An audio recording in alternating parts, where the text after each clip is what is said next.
Hola, bienvenidos nuevamente al canal. Soy el narrador y estoy aquí para contarles las historias.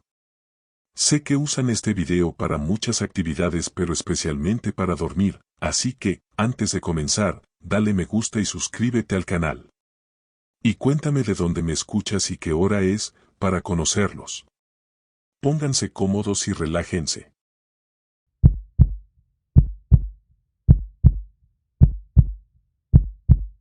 El aire en Tokio olía a lluvia recién caída cuando llegué al apartamento de Yuko. Desde su ventana, la casa abandonada de al lado parecía respirar lentamente, sus tablones podridos expandiéndose y contrayéndose con el viento nocturno.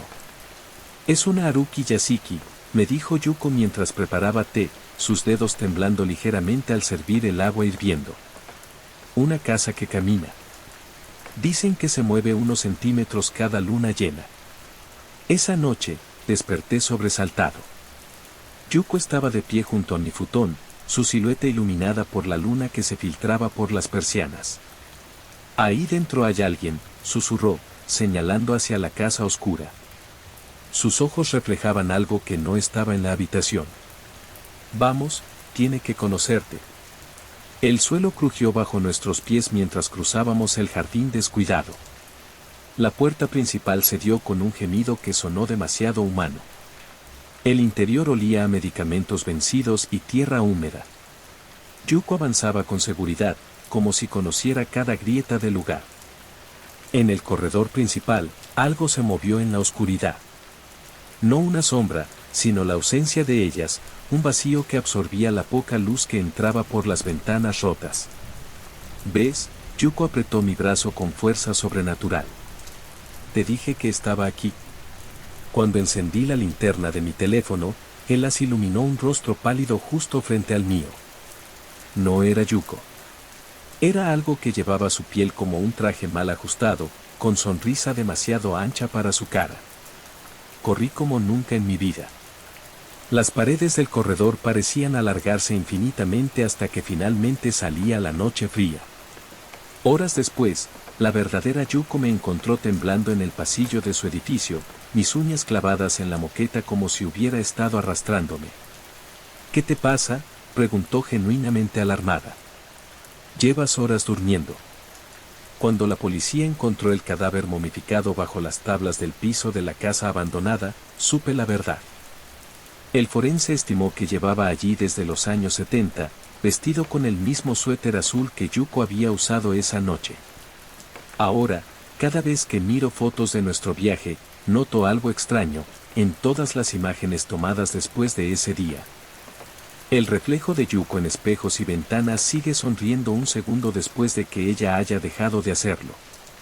Y a veces, cuando el viento sopla desde el este, aún puedo oler ese aroma a medicamentos viejos que se filtra por las rendijas de su armario.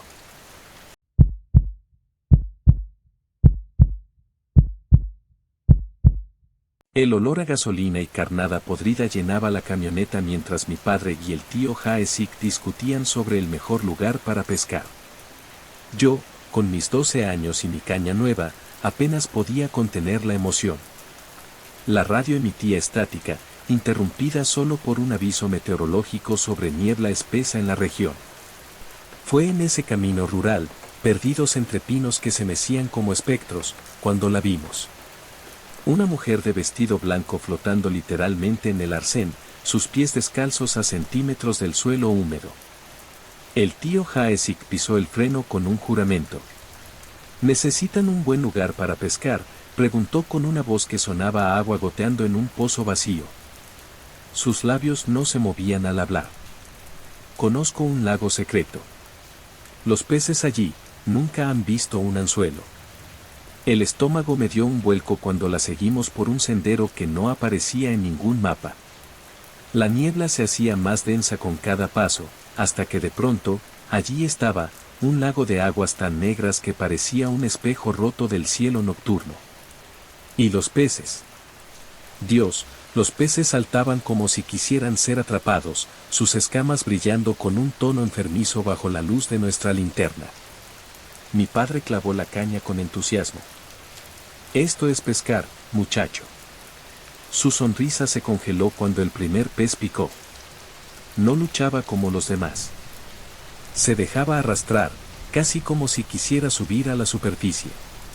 Pasamos horas allí, llenando cubetas con peces que se movían poco, sus ojos demasiado grandes, demasiado humanos. El tío Haesik fue el primero en notarlo. Están fríos, más fríos de lo normal. Al partir uno para usarlo como carnada, apenas sangró. La carne era blanca, fibrosa, como cocida. El amanecer nos encontró borrachos de sueño y éxito. Fue cuando recogíamos las cañas que noté el cambio. El agua retrocedía como en una marea baja, pero demasiado rápido, dejando al descubierto no arena, sino tierra seca y agrietada. Para cuando el sol estuvo completamente arriba, el lago había desaparecido. En su lugar, 5 montículos de tierra dispuestos en círculo perfecto. No lápidas, no nombres, solo piedras negras colocadas donde deberían estar las cabeceras.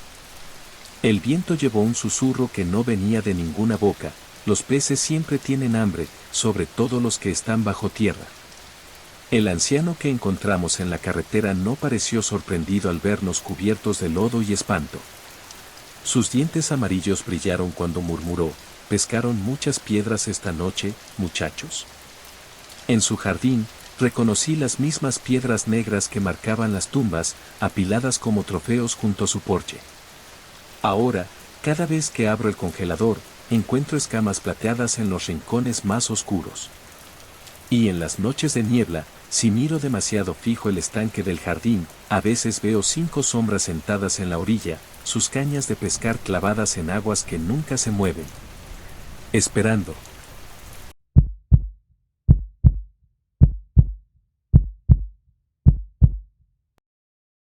Las luces de la ciudad parpadeaban como ojos cansados mientras conducía esa noche. Había pasado el bar de siempre, donde el aire siempre huele a cerveza rancia y promesas rotas. Justo después de la curva, donde la calle se estrecha, está el poste. Todos en la ciudad lo conocen. Se inclina hacia la carretera como un borracho a punto de caer, su estructura de metal retorcida en un ángulo imposible. Hace 5 años, un conductor ebrio embistió a una mujer justo ahí. Dicen que le impactó con tanta fuerza que su cuerpo quedó plasmado contra el poste, deformándolo para siempre.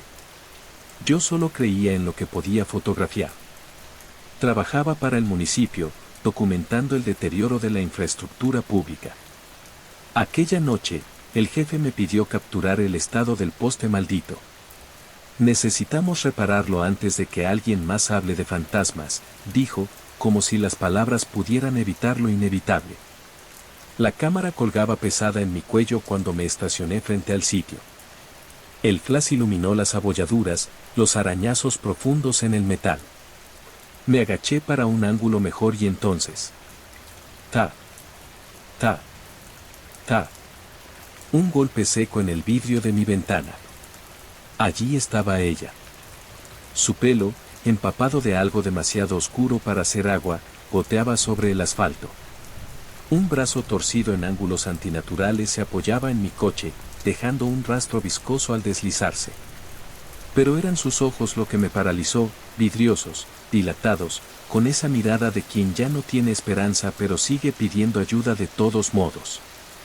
«¿Me llevas a casa?», susurró. Su voz sonaba a estática de radio, a frenos chillando contra el asfalto mojado. Pisé el acelerador como un condenado. El motor rugió, pero el auto no se movió. Las ruedas giraban inútilmente, como si algo, o alguien, las estuviera sosteniendo. En el espejo retrovisor, la vi acercarse. No caminaba. Se arrastraba, dejando un rastro oscuro tras de sí, sus huesos rotos crujiendo con cada movimiento. «Solo quería ir a casa», gritó, y de pronto estaba dentro del auto, su aliento helado en mi nuca, sus manos, o lo que quedaba de ellas, cerrándose alrededor de mi cuello. Desperté en el hospital. Los paramédicos dijeron que me encontraron inconsciente al volante, a 3 cuadras del poste.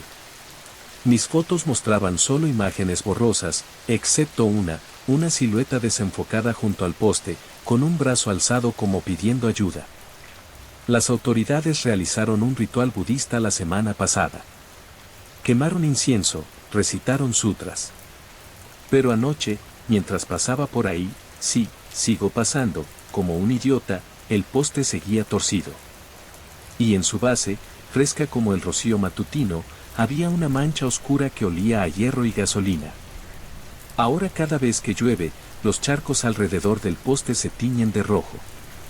Y si te acercas demasiado, puedes oír un susurro entre el ruido del tráfico. ¿Me llevas a casa? Nadie acepta.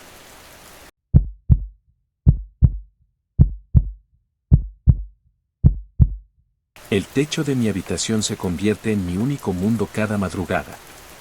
Primero llega el zumbido, como un enjambre de abejas dentro de mis oídos.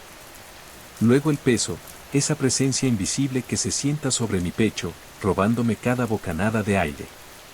Pero lo peor es su voz. El despertador sonará en 3 minutos, susurraba aquella madrugada, con ese tono masculino que parece filtrarse desde las paredes. Como siempre, acertó. 3 minutos después, el pitido estridente me liberó del trance, dejándome empapado en un sudor frío que olía a miedo puro. Al principio eran predicciones inofensivas, que llovería a las 4 de la tarde, que mi madre llamaría justo cuando terminara de ducharme. Pequeñas coincidencias que podía racionalizar. Hasta que empezó a hablar de cosas que nadie más sabía. ¿Recuerdas mal tu 7º cumpleaños?, corrigió una noche mientras mis músculos se convertían en piedra.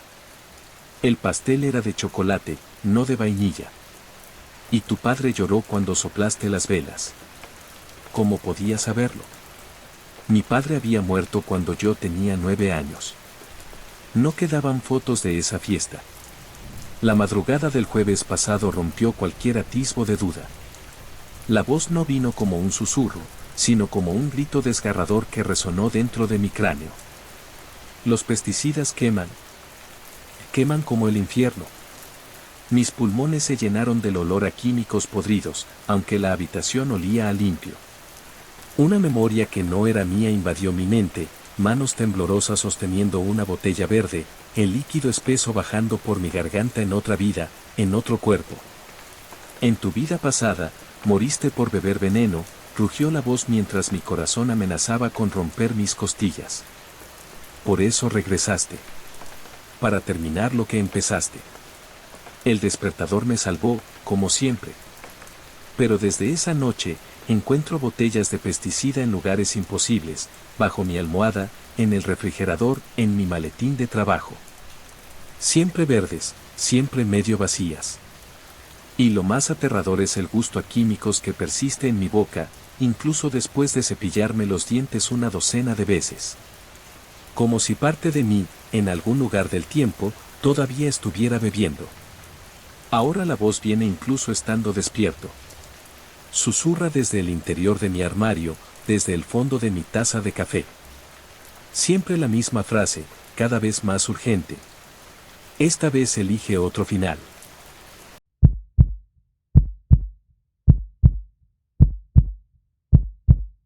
El primer día olía a esperanza y granos de café recién molidos. Yo limpiaba la máquina de espresso por tercera vez, obsesionado con cada detalle de mi nuevo negocio. El ventanal frontal reflejaba la calle soleada, y por un momento, me vi a mí mismo sonriendo en el cristal, un empresario exitoso al fin. Fue entonces cuando noté al hombre del traje gris. Se quedó parado frente al café, pero no entraba. Sus ojos vidriosos no miraban el menú, sino su propio reflejo, como si estuviera teniendo una conversación silenciosa con el cristal. Sus manos temblaban de una manera extraña, los dedos contraídos como garras. El estruendo del disparo hizo que los platitos de muestra saltaran como dientes arrancados. La bala entró por su sien derecha, y por un segundo grotesco, pude ver a través del agujero en el vidrio mientras su cuerpo colapsaba. La sangre salpicó mi letrero de gran inauguración en arcos perfectos, como si alguien hubiera planeado el diseño. Pero lo que me paralizó no fue el cadáver, ni los gritos de los transeúntes. Fue su reflejo. Mientras el cuerpo yacía inmóvil en la acera, la versión en el cristal seguía de pie. El hombre del espejo se inclinó hacia adelante, sacó un pañuelo impecablemente blanco y comenzó a limpiarse meticulosamente la sangre de la sien. Sus labios se movieron en palabras que no pude escuchar. Luego, como si alguien hubiera apagado un televisor, simplemente se desvaneció. Nunca volví a abrir ese local. Ahora, cuando paso frente al lugar, las mesas siguen allí, cubiertas de polvo. A veces veo figuras sentadas en ellas, sus contornos borrosos como recuerdos desgastados. Levantan tazas vacías hacia labios invisibles, y en el ventanal sucio, sus reflejos hacen cosas que los originales no hacen. Uno se rasca una herida que no tiene, otra se saca algo del ojo que no debería estar ahí. El nuevo dueño, el tercero en 5 años, me detuvo la semana pasada.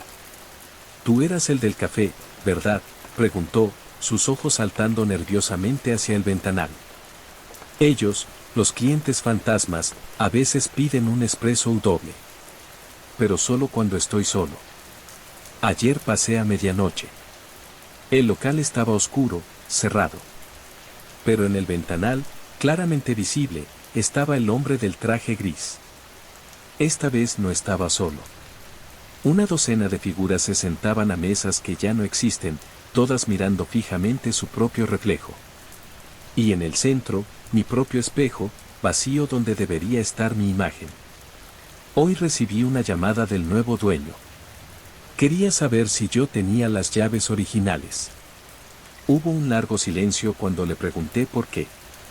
«Porque algo sigue abriendo la puerta desde adentro», susurró. Y anoche, todas las máquinas estaban encendidas.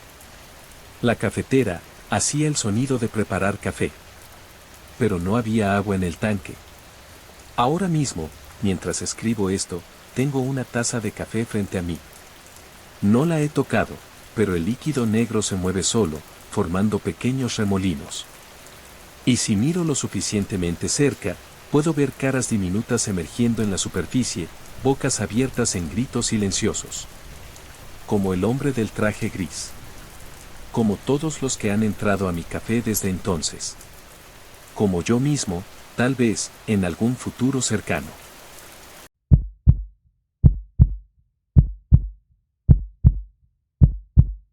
El ascensor del edificio siempre se detiene un segundo más largo en el 4º piso, como si algo invisible subiera o bajara. Hoy, mientras mostraba el departamento 403 a una nueva víctima, cliente, noté cómo sus ojos se posaron instintivamente en la puerta de al lado. «¿El 404 está ocupado?», preguntó con una voz que intentaba sonar casual. Mentí con facilidad. «En remodelación». La firma del contrato dejó manchas de sudor en el papel. Le entregué las llaves con mi mejor sonrisa profesional, sabiendo exactamente qué ocurriría esa noche. A las 2:47 de la mañana sonó mi teléfono. «La puta puerta se abre sola», gritó una voz que apenas reconocí como la del ejecutivo. El sonido de fondo era peor, el clic-clac mecánico de un teclado siendo pulsado con furia sobrenatural, intercalado con jadeos que no eran humanos. Cuando llegué, el pasillo olía a café derramado hace años y a algo más dulce, como carne dejada al sol. La puerta del 404 oscilaba levemente, sus bisagras oxidadas gimiendo con cada movimiento. Desde dentro, el brillo azul de un monitor parpadeaba al ritmo de tecleos fantasmas. El inquilino había desaparecido, pero su maleta seguía ahí, abierta. La ropa perfectamente doblada. El cepillo de dientes nuevo aún en su empaque. Y en la mesita de noche, su teléfono mostraba una selfie tomada minutos antes de huir, su rostro desencajado, y tras él, en el reflejo del espejo del baño. Una figura sentada frente a una computadora que no existía en la habitación. Ahora mismo, mientras reviso las grabaciones de seguridad como hago cada noche, veo el momento exacto en que la puerta del 404 se abre a las 3:33 de la mañana. El resplandor azul ilumina brevemente el pasillo vacío, proyectando la sombra alargada de alguien o algo sentado frente a una pantalla. Lo más curioso es lo que descubrí hoy al revisar los archivos del edificio. El último inquilino real del 404 murió en 1998. De un infarto, sí. Pero no frente a su computadora. Frente a su máquina de escribir eléctrica. Y si presto mucha atención a las grabaciones, el sonido que precede a la apertura de la puerta no es el de un teclado moderno. Es el clac-clac metálico de una IBM Selectric. Como la que tengo en mi oficina. Como la que acabo de escuchar escribiendo sola en la habitación contigua mientras escribo este informe. El ejecutivo dejó todas sus pertenencias. Pronto tendré que mostrar el 403 a otro cliente. Y el ciclo continuará. Porque en este edificio, las rentas siempre se pagan a tiempo. Aunque el inquilino del 404 lleve décadas muerto. Aunque a veces, cuando paso frente a su puerta, el olor a café fresco y colonia barata es tan real que me dan ganas de tocar. Y aunque cada mañana, sin falta, encuentro huellas de dedos polvorientos en mi teclado. Como si alguien hubiera estado usándolo mientras yo dormía. Escribiendo nuestra siguiente víctima. Preparando nuestro siguiente inquilino.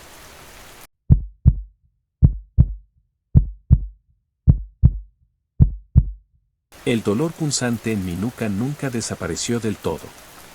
Los médicos dijeron que fue una conmoción cerebral leve, pero el golpe en aquellos escalones de mármol resquebrajó algo más que mi cráneo. Ahora veo a través del velo, y lo que hay del otro lado me observa de vuelta. En la sala de emergencias, mientras esperaban los resultados de mi resonancia, ella pasó junto a mi camilla. Su uniforme blanco de los años 60 estaba empapado en un rojo oscuro que goteaba sobre los zapatos blancos. Llevaba una bolsa de placenta en una mano, y en la otra, un bebé que no lloraba. No respiraba. Sus ojitos negros, demasiado conscientes, me siguieron mientras arrastraba los pies por el pasillo, dejando huellas pegajosas que solo yo podía ver. El puente es mi cruce particular al infierno. Allí, entre los enamorados y los suicidas, la niña sin ojos extiende sus globos de colores hacia mí. No flotan. Se arrastran por el suelo como medusas varadas, atados a hilos invisibles que se enredan en mis tobillos cuando paso. Cómprame uno, susurra con voz de estática. Sus cuencas vacías siguen el sonido de mis pasos. Nunca le respondo. Pero la GS25 es diferente. El empleado nocturno, un tipo demacrado con ojeras moradas, me miró con algo parecido a la compasión la primera vez que me vio paralizarme ante el pasillo de ramen. El anciano en pijama a rayas pasó justo a través de mí, y el frío que dejó a su paso me hizo vomitar en el mostrador. El de atrás viene desde que abrí este turno, murmuró el empleado, limpiando mi vómito sin inmutarse. Siempre pide el mismo cigarrillo, el que ya no fabrican. Paga con billetes de los años 70 que se deshacen en mis manos. Ahora uso gafas oscuras día y noche. Los cristales tintados me dan un respiro, filtran las apariciones más tenues. Pero los fuertes, los hambrientos, esos aprenden rápido. Como la cosa en mi armario. Empezó como un susurro entre la ropa colgada. Luego vinieron los golpecitos en la puerta a las 3:17 de la mañana, siempre a la misma hora. Ahora deja regalos en mis zapatos, dientes de leche, mechones de cabello atados con cintas antiguas, fotos Polaroid de gente que no reconozco, pero que me miran como si me conocieran demasiado bien. El empleado de la GS25 desapareció la semana pasada. Encontraron su uniforme doblado perfectamente en el refrigerador de bebidas, con su reloj de pulsera aún marcando la hora encima. Esta mañana, al abrir mi armario, olía cigarrillos viejos y loción barata. Y en el bolsillo de mi chaqueta favorita, un billete de los años 70 que se deshizo entre mis dedos. Pero lo peor no es eso. Lo peor es que ahora, cuando me quito las gafas oscuras para dormir, veo mi reflejo en el espejo del baño unos segundos después de moverme. Como si algo estuviera aprendiendo a usar mi imagen. Como si pronto no necesitara las gafas para verme. Para ser visto. Para ser tomado.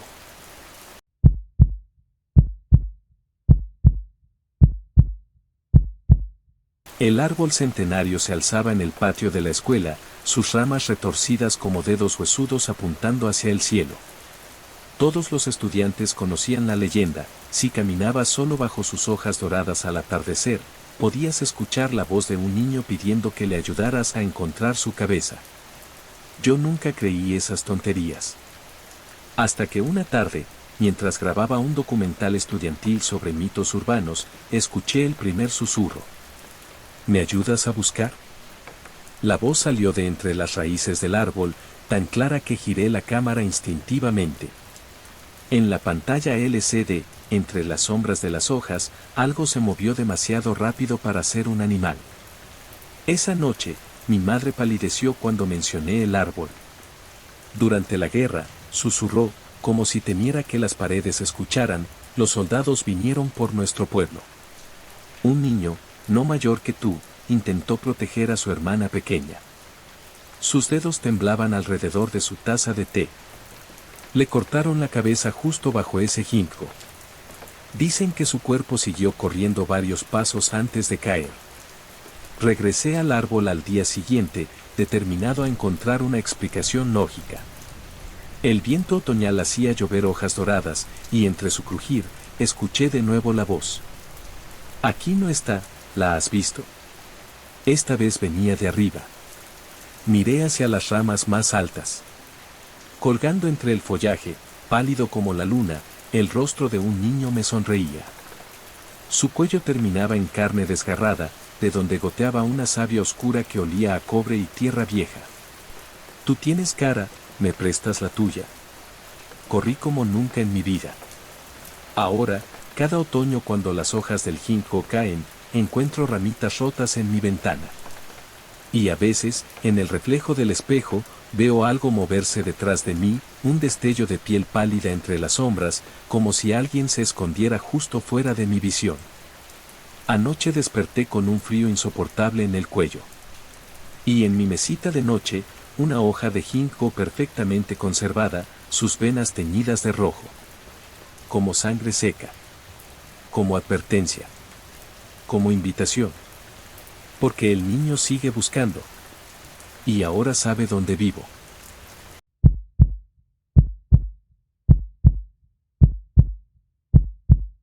Lo compramos en una subasta de objetos abandonados, ese refrigerador viejo de los años 70. Amarillo mostaza, con un motor que ronroneaba como un gato enfermo. La leyenda decía que si te metías dentro y cerrabas la puerta, podías escuchar voces del pasado. Es solo un juego de ecos, dijo John, el más escéptico del grupo, mientras abría la puerta oxidada. El interior olía a carne pasada y algo más dulce, casi perfumado. Como flores en un funeral. Yo fui el primero en probarlo. La oscuridad dentro era más densa de lo que debería ser. El frío se pegó a mi piel de inmediato, pero no era el de un refrigerador normal.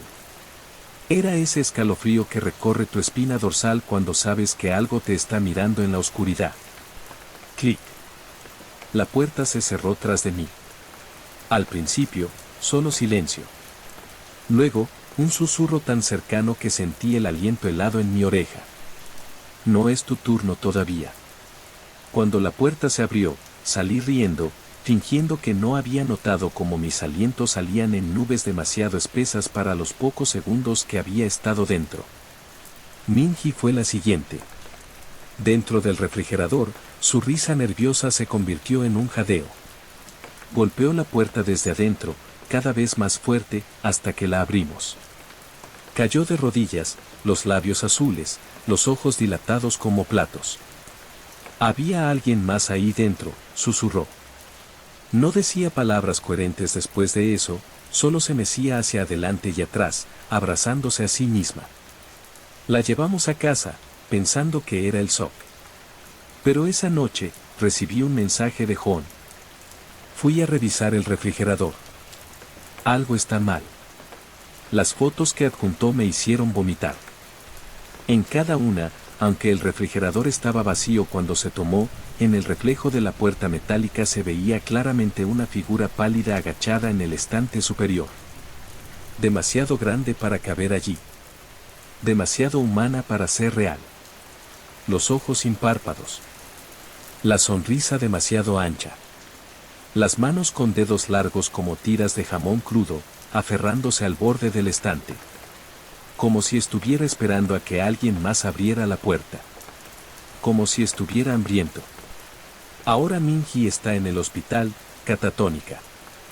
Los doctores no encuentran explicación a por qué su temperatura corporal no sube de los 32 grados centígrados, ni por qué sus pupilas no reaccionan a la luz. Pero yo lo sé. Porque anoche, mientras intentaba dormir, el sonido familiar de un motor ronroneando vino de mi cocina. Y esta mañana, encontré la puerta de mi refrigerador moderno ligeramente abierta. Dentro, en un estante que limpié ayer, había una huella digital grasosa. Demasiado larga para ser humana. Demasiado real para ser una pesadilla. Y en el fondo, donde guardo las verduras, una sola hoja de lechuga marchita.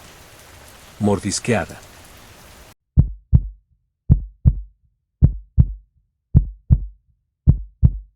La primera vez que lo vi, estaba parado bajo la farola frente a la escuela donde trabajo, su sombra alargada como un dedo negro señalando exactamente hacia mí. El auto era antiguo, de esos modelos americanos que ya no se ven en las calles, pintura negra brillante bajo la lluvia. ¿Necesitas ride, Miran?, preguntó a través de la ventana abierta. El problema es que nunca le dije mi nombre. Al principio pensé que era coincidencia. Quizá lo había escuchado de algún colega. Pero cuando subí al auto, porque sí, fui estúpida suficiente para aceptar el ride, el olor a colonia barata y naftalina me golpeó como una bofetada. Los asientos de cuero estaban inmaculados, demasiado limpios para un auto tan viejo.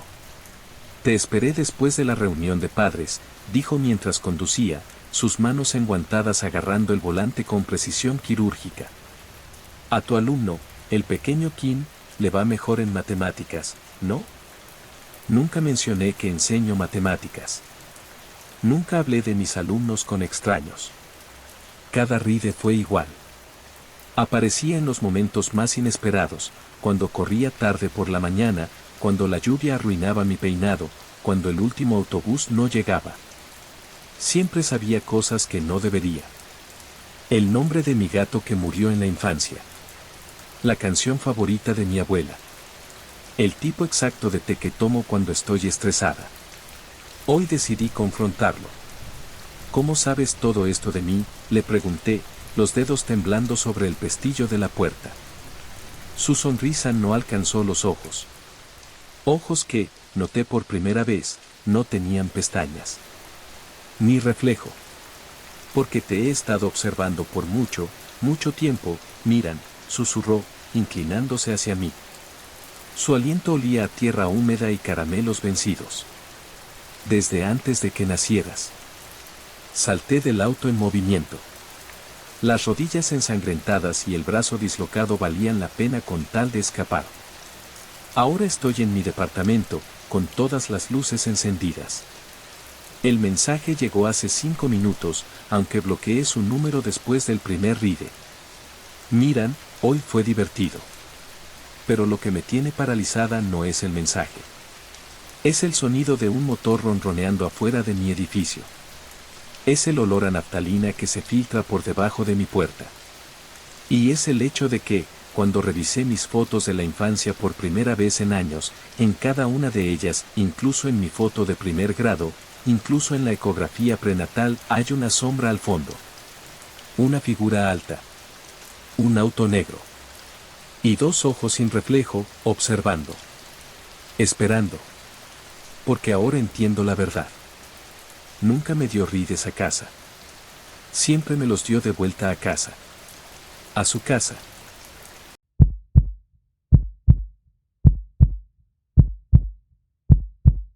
El aire espeso del verano cargaba el olor a tierra mojada y fertilizante mientras caminábamos de regreso de la biblioteca. El atajo a través de los arrozales nos ahorraba 20 minutos, aunque todos conocíamos las historias. Aehangol, el Valle de los Niños, donde hace décadas enterraban a los bebés no deseados, aquellos que nacieron y murieron sin nombres. Fue Minji quien se detuvo primero. ¿Escuchan eso? El sonido llegó con la brisa, una risa femenina, aguda y cristalina, como campanitas de viento. Pero no venía del camino. Surgía de entre los tallos de arroz, que se mecían solos, como si manos invisibles los acariciaran. «Alguien está ahí», dijo Seono, apuntando hacia donde el arroz se agitaba más fuerte. Nos acercamos, empujados por una curiosidad más fuerte que el miedo. Los tallos verdes rozaban nuestras piernas como dedos esqueléticos. La risa sonó de nuevo, más cerca esta vez, seguida de un susurro que hizo que el sudor se helara en mi nuca. ¿Quieren jugar con nosotras? El nosotras nos paralizó. Entre las plantas, algo brilló pálido bajo la luna. No era una persona, ni siquiera un fantasma. Era una hilera de pequeñas figuras, no más altas que mi rodilla, sentadas en círculo como en un juego infantil. Sus cabezas eran demasiado grandes para sus cuerpos, sus ojos negros como pozos sin fondo. Y todas, tenían la boca abierta en risas silenciosas que no coincidían con los sonidos que escuchábamos. «Corran», susurró Minji. Lo hicimos. Detrás de nosotros, el arroz se agitaba como si una multitud corriera entre los surcos. Las risas se multiplicaron, mezclándose con otro sonido ahora, llantos. Llantos de bebé. Llegamos al camino principal sin aliento. Minji se derrumbó, señalando hacia atrás con un dedo tembloroso. Entre los arrozales, las figuras seguían allí, de pie ahora, observándonos. Ya no reían. Y en el silencio repentino, escuché la pregunta que me persigue desde esa noche. ¿Por qué no quisieron jugar? Ahora, cada vez que paso cerca de los arrozales al anochecer, veo manchas pálidas entre las plantas. Ya no se esconden. Y a veces, cuando el viento sopla desde Aehangol, trae un nuevo sonido. El suave arrastre de pequeños pies descalzos, caminando hacia el pueblo. Buscando nuevos amigos. Buscando nosotros.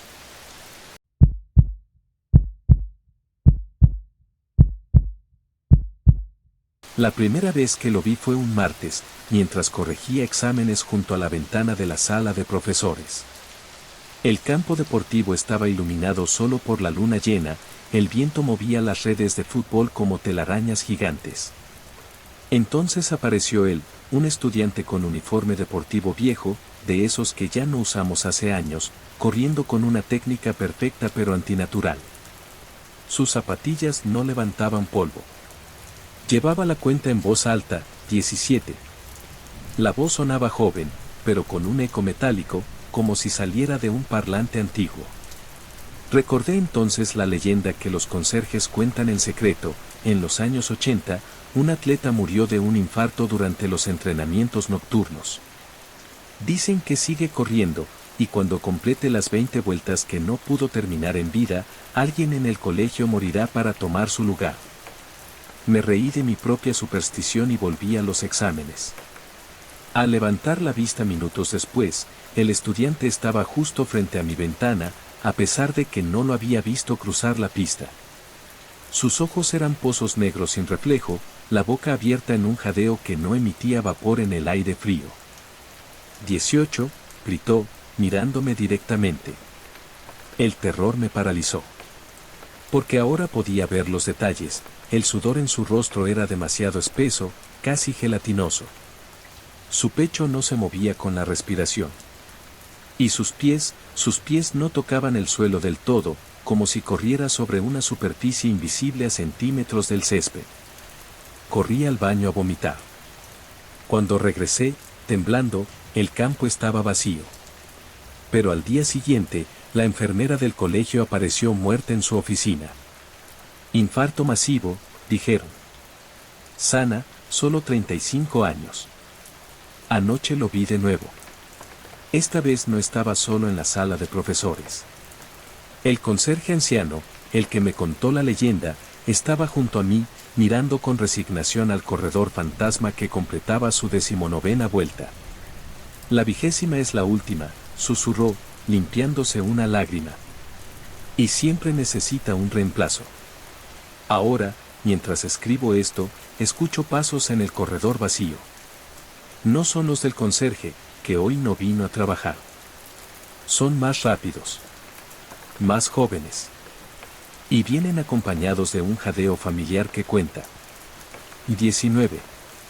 Sé que cuando llegue a 20, alguien morirá. Y por primera vez, el corredor fantasma no está mirando hacia el campo. Está mirando hacia mi ventana. Esperando. Contando. Corriendo hacia mí.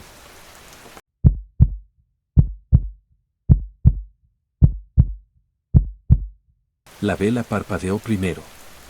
Un soplo de aire frío en una habitación cerrada, haciendo danzar la llama hasta casi apagarla. Fue entonces cuando vi la sombra proyectada contra la pared frente a mí. No era la mía. Ella estaba arrodillada sobre mi mesa de oración, con la espalda curvada de manera antinatural, la cabeza girada a 180 grados para mirarme mientras sus manos permanecían juntas en posición de rezo. Su boca no se movía cuando habló. «Qué lindo tu altar», resonó dentro de mi cráneo, la voz como uñas arrastrándose sobre un pizarrón. Cerré los ojos con fuerza, apretando el rosario hasta que las cuentas dejaron marcas en mis palmas. «En el nombre de Dios, aléjate de este lugar», grité, salpicando agua bendita hacia la mesa. La carcajada que siguió hizo que los dientes me castañetearan. No era un sonido humano, sino el crujido de huesos secos sacudidos en una lata de metal. «Sigue intentándolo, loca», susurró la cosa, y sentí un dedo largo y frío deslizarse por mi mejilla. Cuando abrí los ojos, la mesa estaba vacía. Pero en el mantel blanco, donde la entidad había estado arrodillada, quedaba una mancha oscura y húmeda en forma de rodillas. Y en el espejo frente a mí, durante un parpadeo demasiado largo, vi su reflejo todavía allí, una sonrisa llena de dientes afilados, sus manos, eran manos, posadas sobre mis hombros mientras yo rezaba.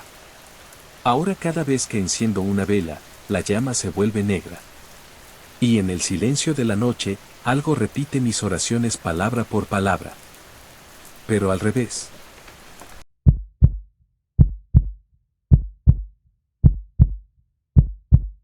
La habitación olía a incienso y algo más dulce, como carne quemada.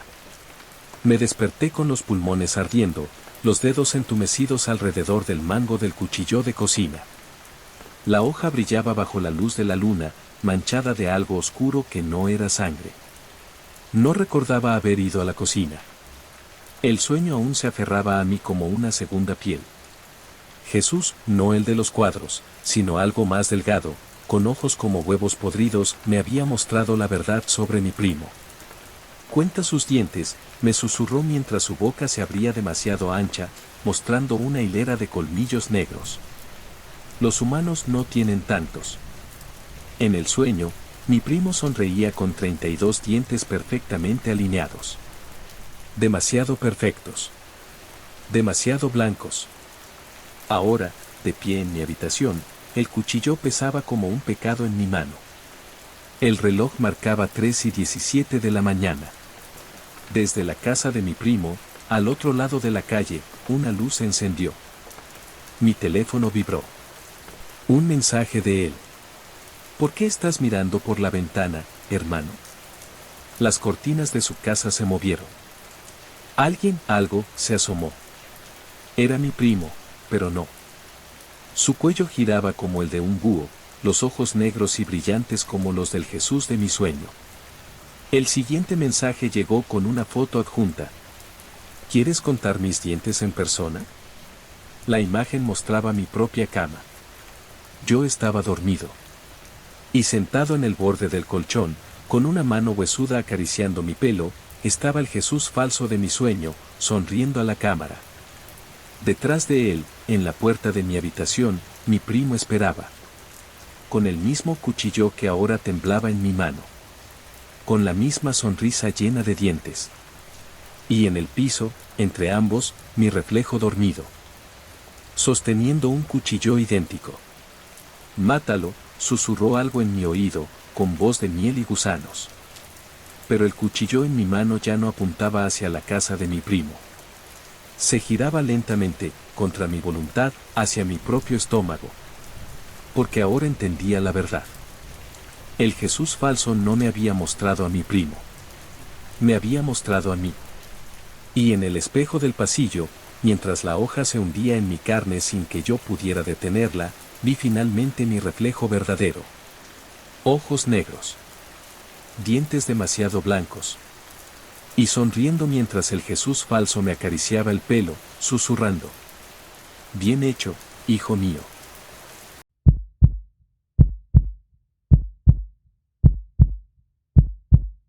El colchón crujió cuando ella se acostó junto a mí.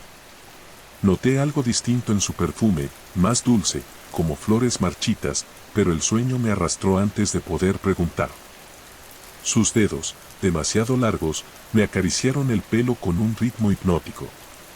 Duerme, mi amor, susurró con la voz de mamá, pero con un eco extraño, como si varias mujeres hablaran al unísono desde el fondo de un pozo. Al despertar, la cama estaba vacía. En la almohada de mamá quedaba una mancha rojiza, lápiz labial. Sangre, con forma de beso perfecto. ¿Por qué me dejaste sola anoche? Le reproché en la cocina, donde preparaba el desayuno con su delantal azul de siempre. Mamá se volvió pálida. La cuchara que sostenía cayó al suelo con un tintineo. Estuve en el velorio de la abuela toda la noche, susurró, mostrándome el misal de la iglesia en su bolso, manchado con agua bendita. Acabamos de llegar. El frío me recorrió la espalda cuando señalé su habitación. Pero, tú viniste a mi cama anoche. Me acariciaste el pelo. Las lágrimas llenaron sus ojos mientras abría la puerta de su dormitorio. La cama estaba impecable, las sábanas tensas como nadie las hubiera usado. Pero en el centro, visible solo para mí, había una depresión en forma de cuerpo. Y en el suelo, junto a mi habitación, un rastro de polvo blanco, como harina o ceniza, que llevaba hasta mi cama. Ahora, cada noche, cierro con llave mi puerta. Pero a las 3:17 de la mañana, siempre escucho el crujido del colchón. Algo se acuesta junto a mí. Algo que huele a flores podridas. Algo que susurra mamá está aquí con una voz que gotea como miel espesa. Y lo peor no es el terror. Es que, algunas mañanas, despierto con manchas de ese polvo blanco en mis pijamas. Como si yo también hubiera empezado a dejar rastros. Como si, pronto, alguien más despertara preguntando por qué fui a su cama. Cuando mi verdadera madre estará justo a mi lado. Dormida. O eso creerán.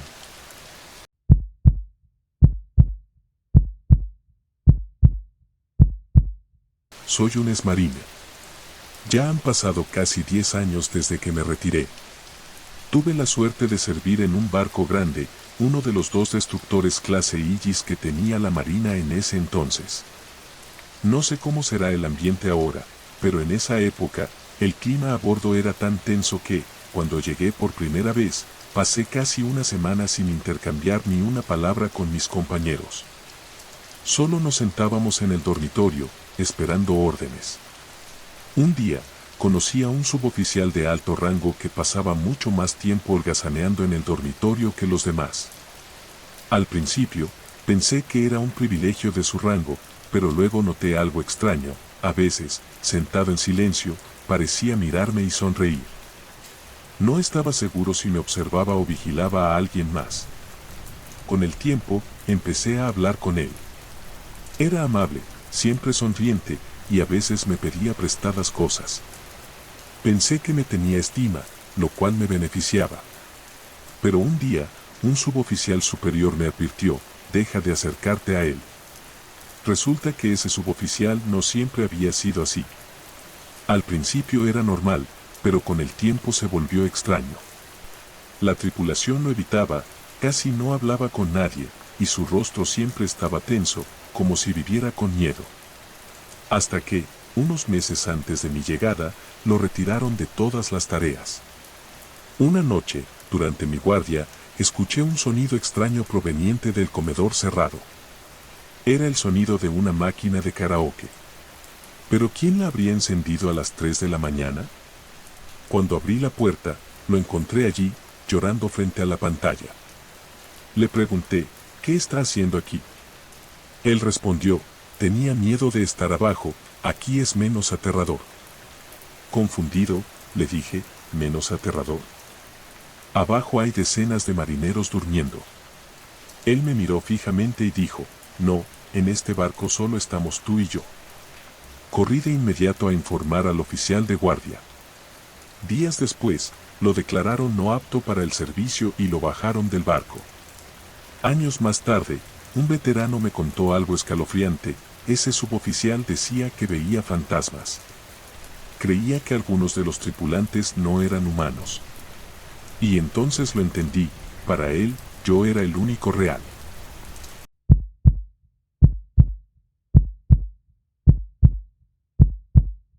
Recuerdo el olor a desinfectante mezclado con algo más denso cuando entré al hospital esa noche. La enfermera que me llamó tenía las uñas marcadas en las palmas de sus propias manos, como si se hubiera estado aferrando a algo invisible. Es la tercera vez esta semana, balbuceó mientras me guiaba por el pasillo demasiado brillante. Las luces fluorescentes parpadeaban sobre las manchas en el suelo que el personal de limpieza no había podido quitar del todo. La nuera estaba sentada en una silla de plástico, meciéndose con los ojos vacíos. Su boca abierta en un grito silencioso que nunca cesaba. El esposo, un hombre de hombros caídos, tenía las manos cubiertas de algo que se había secado bajo sus uñas. Pero fue la abuela la que me detuvo en seco. Sentada erguida en la cama del hospital, sus ojos nublados por las cataratas brillaban con un entendimiento terrible. Sus labios agrietados se movían en silencio, repitiendo una y otra vez la misma frase mientras sus dedos huesudos trenzaban y destrenzaban el borde de la sábana. Era para la familia, susurró de pronto, volviéndose hacia mí como si me hubiera estado esperando. Los huesos pequeños son los más dulces, ¿sabes? Se deshacen tan fácil en la olla. El informe médico decía shock severo para la nuera. Para la abuela, episodio psicótico agudo. Pero lo que encontraron en esa cocina rural no aparecía en ningún formulario. La olla todavía estaba caliente cuando llegaron los vecinos, atraídos por los gritos. El líquido espeso y dorado burbujeaba suavemente, pequeños fragmentos blancos flotando en la superficie. En la mesa, cuidadosamente dispuestos como los ingredientes de una receta, estaban los pañales del bebé, doblados con precisión militar. Lo más horrible no fue el descubrimiento. Fue darme cuenta, mientras tomaba declaraciones, de que el aroma que llenaba la casa era inconfundiblemente delicioso. Como el caldo que mi propia abuela solía hacerme cuando estaba enfermo. Ahora, cada vez que paso frente a una carnicería y veo huesos de pollo apilados en el mostrador, escucho su voz susurrándome al oído. Los huesos de los jóvenes son los mejores, tan llenos de vida todavía. Y a veces, en las noches más silenciosas, mi estómago gruñe de hambre recordando ese aroma.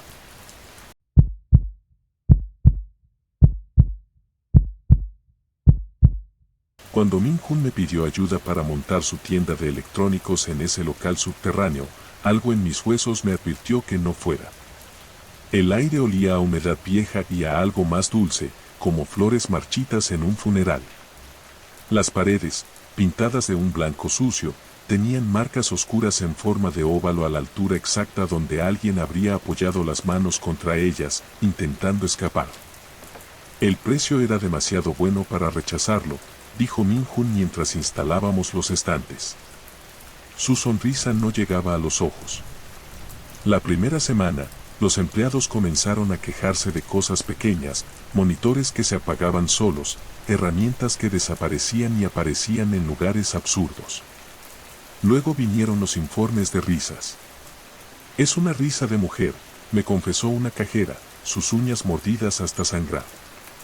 Viene de la esquina donde guardamos las cajas, pero cuando reviso, hay algo peor que el silencio. Es como si el aire mismo estuviera conteniendo la respiración. Investigamos la historia del local. Había sido un estudio de pilates de lujo hasta que la dueña, una mujer llamada Soo Yeon, se colgó de una de sus propias máquinas de resistencia. Los reportes policiales mencionaban que las cuerdas elásticas habían dejado marcas grotescas en su cuello, como si algo la hubiera estrangulado antes de que ella saltara del taburete. El agente inmobiliario nunca nos dijo por qué el local había estado vacío tanto tiempo. Ahora lo sé, las cámaras de seguridad que instalamos captan figuras borrosas moviéndose entre los estantes después del cierre. Siempre terminan frente al espejo del baño de empleados, donde la niebla del aliento aparece incluso cuando nadie está dentro. Min-Hun se niega a mudarse. Ella no nos hace daño, dice mientras reorganiza productos que amanecieron en el suelo otra vez. Pero a veces lo veo quedarse hasta tarde, hablando en voz baja con algo que se mueve en la esquina oscura donde solía estar la máquina de pilates. Y cada mañana, cuando abren la caja registradora, hay un billete doblado en forma de flor. Siempre del mismo valor, exactamente lo que Soo Yeon debía en impuestos el día que murió. Lo más aterrador no es el fantasma. Es como Min-Hun ahora se estira el cuello cuando está estresado, como si las cuerdas invisibles ya estuvieran alrededor de su piel. Y como, cuando pasa frente al espejo, a veces su reflejo tarda un segundo en seguirlo.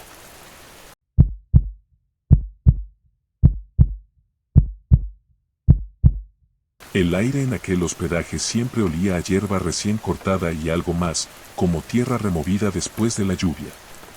Nos habían asignado las habitaciones del ala oeste, las más baratas, según el administrador. Las paredes, cubiertas de un empapelado amarillento, tenían marcas de humedad que parecían siluetas desdibujadas. Fue Hyeon quien lo vio primero. Un grito desgarrador cortó la madrugada, seguido del estruendo de la puerta del baño al abrirse de golpe. La encontramos temblando en el pasillo, las uñas clavadas en el marco de la puerta, los ojos desorbitados. Estaba ahí. Jadeó, señalando el armario del baño con un dedo que no dejaba de temblar. Primero fueron ruidos, como si alguien arrastrara algo pesado. Y luego. No terminó la frase. No hizo falta. El resto de nosotros intercambiamos miradas incómodas, riéndonos entre dientes para calmar los nervios. Pero nadie durmió bien esa noche. Al día siguiente, entre risas nerviosas, decidimos investigar. El campo de golf era nuevo, pero el terreno tenía historia. En un almacén abandonado cerca del hoyo 7, encontramos el amuleto, un trozo de papel amarillento pegado a la pared con algo que parecía sangre seca. Caracteres antiguos, tal vez un hechizo, trazados con una urgencia temblorosa. Alguien trató de contener algo aquí, murmuró Minho, el único que se atrevió a tocarlo. El papel se deshizo entre sus dedos como ceniza. Esa noche, los pasos comenzaron de nuevo. Ta, ta, ta. Lentos, deliberados, como si alguien caminara arrastrando los pies por el pasillo. Luego, los gritos. No eran de miedo, sino de dolor, desesperación, como si alguien estuviera siendo arrastrado contra su voluntad. Salimos todos al mismo tiempo, las luces encendidas en un instante. El pasillo estaba vacío. Pero en el suelo, justo frente a la habitación de Hyeon, había un rastro de tierra húmeda que terminaba abruptamente, como si algo, o alguien, hubiera sido levantado de golpe y llevado lejos. Nunca supimos qué ocurrió en ese lugar. El personal del campo se negó a hablar, y los registros del terreno antes de la construcción eran confidenciales. Pero a veces, cuando paso frente a un campo de golf al atardecer, juro que veo figuras borrosas entre los árboles, siluetas que no son jugadores. Y en el viento, el eco de un grito ahogado que nunca termina. Lo más aterrador no es lo que vimos, sino lo que no vimos. Porque esa madrugada, cuando regresamos a nuestras habitaciones, todas las puertas estaban cerradas. Excepto una. La del armario del baño donde Hyeon lo vio por primera vez. Abierta de par en par, esperando.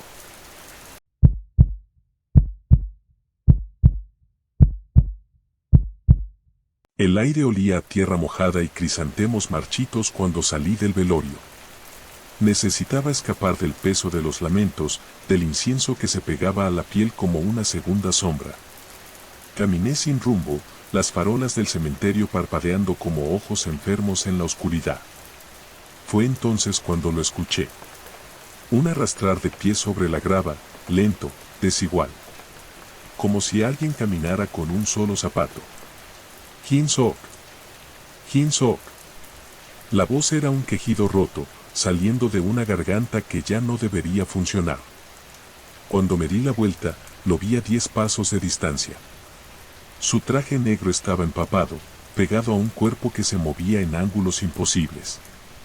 La mandíbula colgaba de un hilo de carne putrefacta, golpeando contra su pecho con cada paso.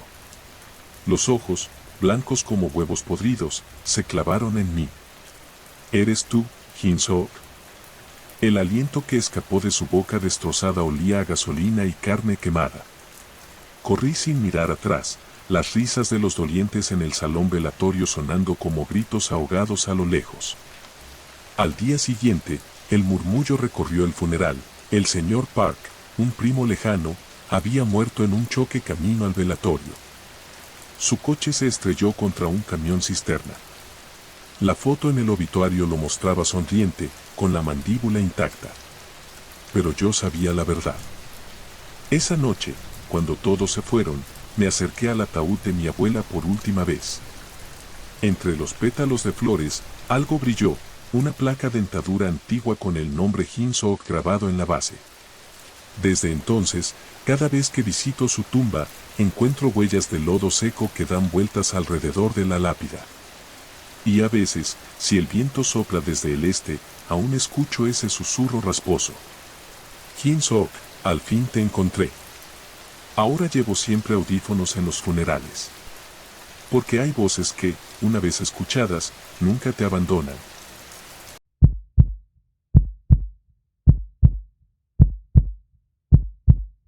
La noche olía a tierra húmeda y hojas podridas cuando salí con Tori, mi Shiba Inu, a nuestro paseo habitual.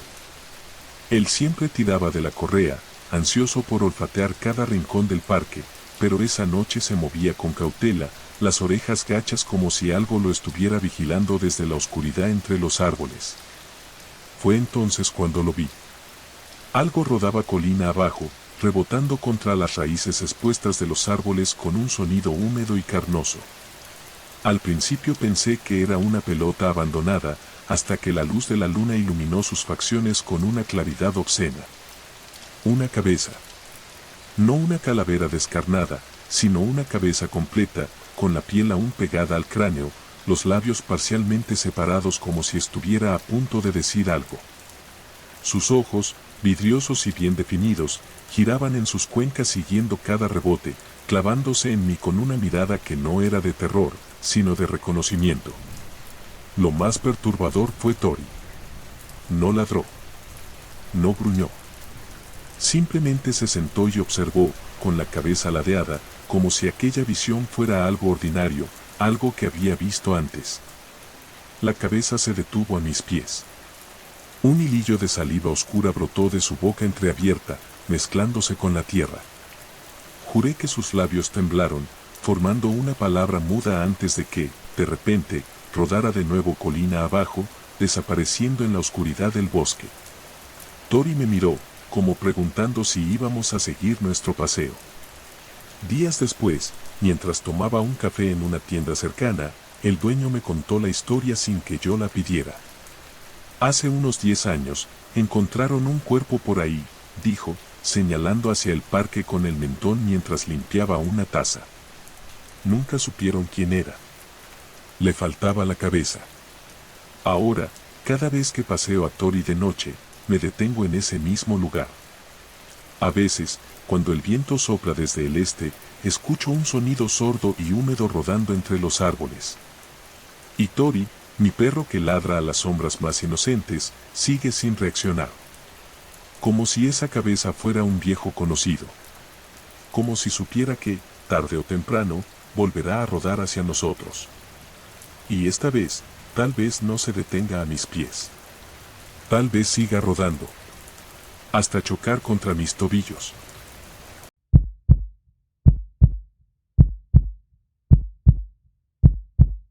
El estudio de grabación olía a maquillaje rancio y cables quemados. Era mi primer trabajo como asistente de producción y el actor veterano Park Min-ho era nuestra estrella principal. Todos lo admiraban hasta que empezó a llegar con rosas frescas cada mañana. Para mí Hyeon, decía, colocándolas cuidadosamente en un vaso de agua frente a la silla vacía junto a la suya. Al principio, pensamos que era una broma macabra. Hasta que empezó a sostener conversaciones completas con el aire, riéndose de chistes que nadie más escuchaba, acariciando el espacio vacío a su lado como si alguien estuviera sentado allí. ¿No es hermosa?, nos preguntaba, señalando la nada con orgullo. El maquillador fue el primero en notar las marcas en su cuello, moretones en forma de dedos pequeños y delgados que aparecían cada mañana, como si alguien o algo lo hubiera estado estrangulando mientras dormía. La noche del incidente, lo encerraron en su camarín. No fue un accidente. El director dio la orden después de que Park comenzara a gritar durante la filmación, acusando a Hyeon de mirar a los otros hombres. A las 3:07 de la mañana, los golpes comenzaron. Abran. Y Hyeon no puede entrar y se está enojando. Su voz era un aullido animal, rasgando el silencio del estudio vacío. Alguien llamó a seguridad, pero los guardias juraron que no había nadie en los pasillos, aunque los golpes seguían retumbando a través de las paredes. Luego, de repente, silencio. Cuando finalmente abrieron la puerta al amanecer, el camarín estaba destrozado. Espejos rotos, la silla reducida a astillas, y Park Min-ho acurrucado en un rincón, abrazando algo contra su pecho. No fue hasta que el médico lo examinó que vieron lo que sostenía, un mechón de cabello negro y brillante, tan largo que se enredaba alrededor de sus brazos como serpientes. El informe oficial decía crisis psicótica. Pero yo sé lo que vi cuando recogí sus cosas del estudio, en el guión de Park, cada una de sus líneas había sido tachada con lápiz rojo, y en los márgenes, una letra femenina obsesiva escribía una y otra vez. Eres mío. Eres mío. Eres mío. Ahora, cada vez que paso frente a ese estudio abandonado, las luces del segundo piso se encienden solas a las 3:07 de la mañana exactas. Y a veces, si me quedo lo suficientemente quieto, puedo escuchar el crujido de una silla de maquillaje girando lentamente, como si alguien invisible estuviera sentado frente al espejo, esperando a su próximo amor.